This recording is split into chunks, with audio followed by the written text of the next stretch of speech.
everybody, welcome to my channel. My name is Alex and today I'm going to be bringing you my October TBR. Now, I am not a huge fan of Halloween in general. Maybe that makes me kind of the minority, but I am not one to go to a haunted house and be spooked. I like fall. Fall is my favorite season. I am all for bonfires and s'mores. S'mores are my favorite thing in the entire world. I am all for the fall feel. Corn mazes, pumpkins, apple cider. I'm down for all that. But I don't like the Halloween part of it, the spooky, people jumping out at you, haunted, blah, blah, blah.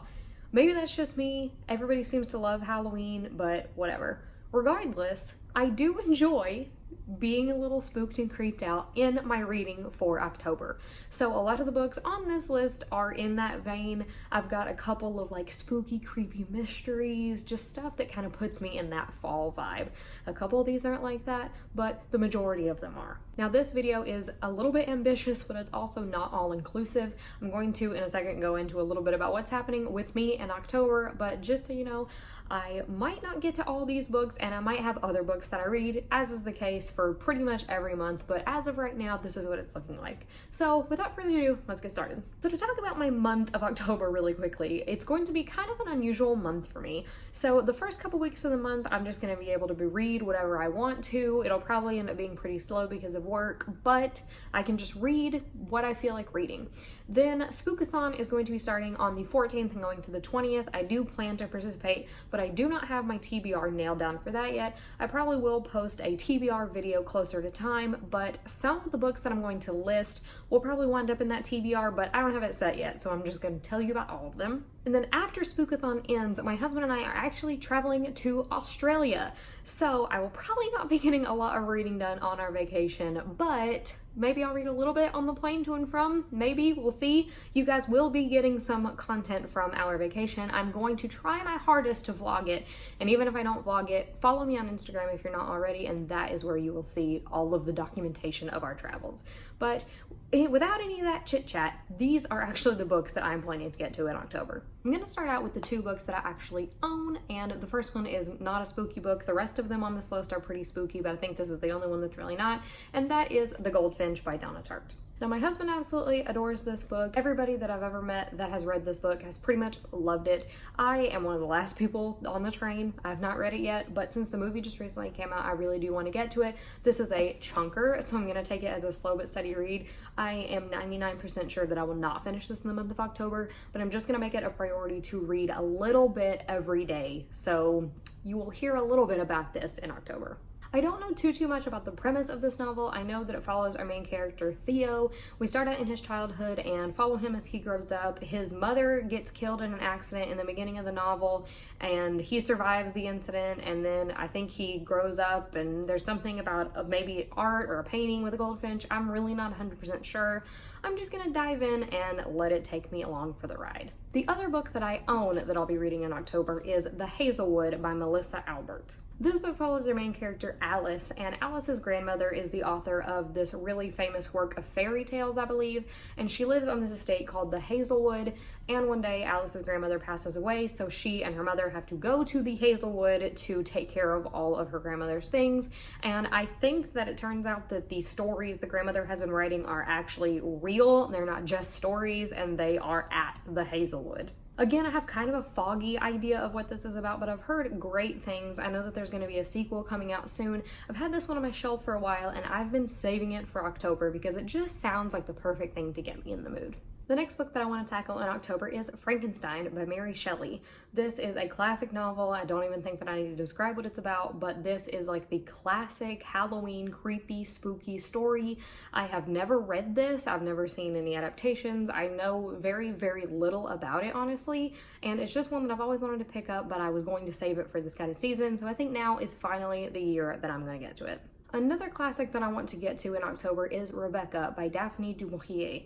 This is a classic, a modern classic, and I believe it's considered the first horror novel. It follows our main character and narrator, who is actually unnamed, and she ends up falling in love with and marrying this man named Maxim de Winter. And when he takes her back to his estate, she comes to learn of his deceased wife, Rebecca, and I think some creepy things happen. I think that the narrator gets a little too involved with replacing Rebecca, or she just becomes obsessed with the idea of Rebecca.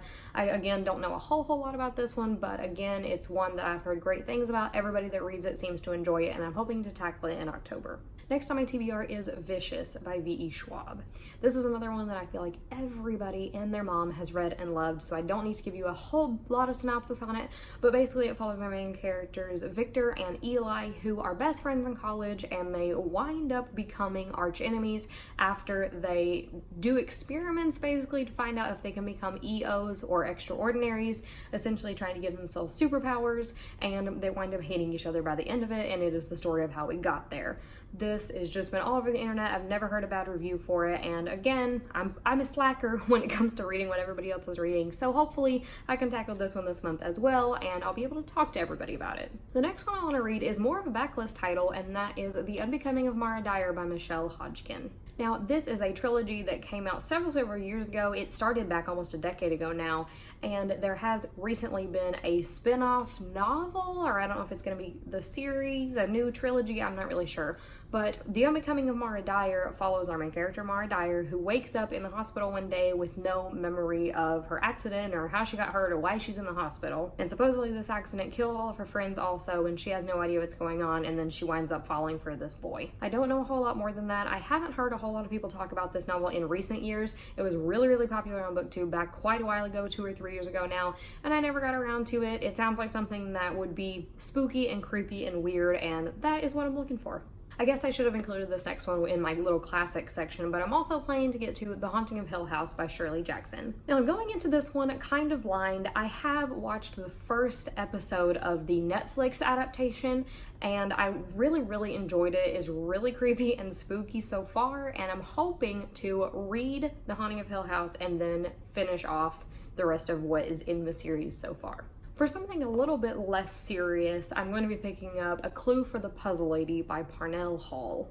Now, this is one that I have never heard anybody talk about. I honestly had never heard of this book until I was researching it for one of the challenges I'm completing for this year. This is just a cozy mystery that I am going into pretty blind. I'm hoping that it will just be kind of something to still keep me in that spirit, but to break up some of the more serious, creepy, spooky books that I'm reading for the month. Next on my list is If We Were Villains by M.L. Rio. I have been wanting to read this book for months. I did a 5-star predictions video back several months ago, and I'll link it in a card, and the last book that I have to complete off of that list is If We Were Villains. If We Were Villains follows our main character, Oliver, and at the beginning of the novel, he is finishing up a 10-year prison sentence for a crime that he did not commit. So the detective, police officer, whoever that put him in jail contacts him and wants to know the real story of what happened that fateful night. So we get to go back in time with Oliver and follow him in college and his Shakespeare troupe and figure out how somebody winds up dead. Now, this book has over and over again been compared to The Secret History by Donna Tartt, which I very much enjoyed. I'm hoping that I will like this one as well. Again, never heard bad things about it. This is one that has really been popular in the last few months on BookTube, and I'm excited to see what all the hype is about. Next, I plan to pick up The Dream Daughter by Diane Chamberlain. This one isn't really that spooky or creepy either, but the Currently Reading podcast, their Patreon is having a group book club read, and this is going to be the book that we're discussing in November, so I'm going to try to knock it out in October. This novel is set in the 1970s, and it follows a woman named Caroline who learns that her baby has a heart defect that is inoperable, and her brother-in-law tells her that maybe there is another way to save the baby's life. There's some time travel involved. That's really about all I know, but I'm interested to see how things are going to turn out.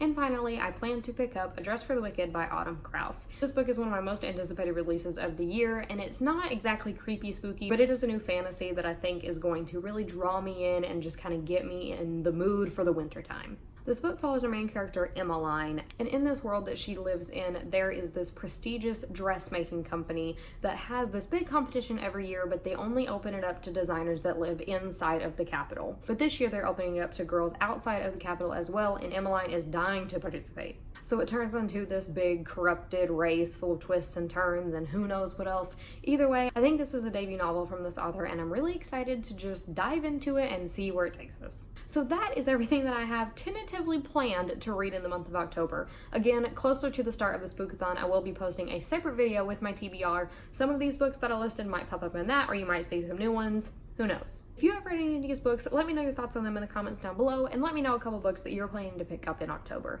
As always, if you like what you saw today, be sure to give this video a big thumbs up, as well as hitting the subscribe button and bell icon down below so that you never miss out on any of my content.